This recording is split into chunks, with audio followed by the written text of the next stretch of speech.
પહેલા છે ને હું આફ્રિકા હતો, 12 વર્ષ પછી પાછો આવ્યો છું.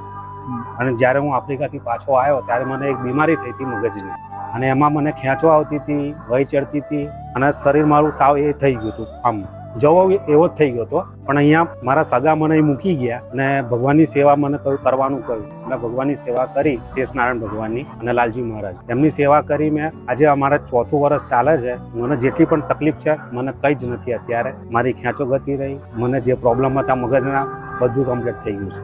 એકદમ કમ્પ્લીટ થઈ ગયા ને? મતલબ આ 200 વર્ષ જૂનું મંદિર છે હે ને? હા, 200. તો એડ્રેસ નું આપણે કહી દેશો, એડ્રેસ કઈ બાજુ આવેલું છે આપણું?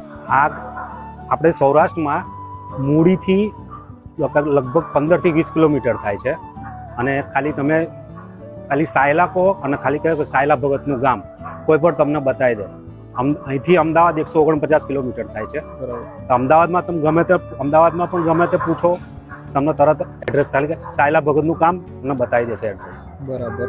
અને તમે આ મતલબ અહીંયા જે આપણો ટ્રસ્ટ મતલબ આ જે જમણવાર ને બધું ચાલે છે સેવા, એ સેવા કઈ રીતે છે? મતલબ આ સદાવ્રત જ છે, કે ટ્રસ્ટ શું નથી.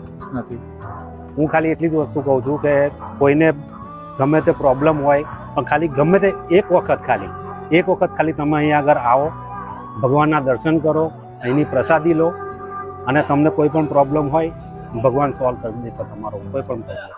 Okay, thank you so much ભાઈ. તમને મળીને બહુ જ આનંદ આવ્યો. મળીએ ફરી એક નવા વિડીયોમાં.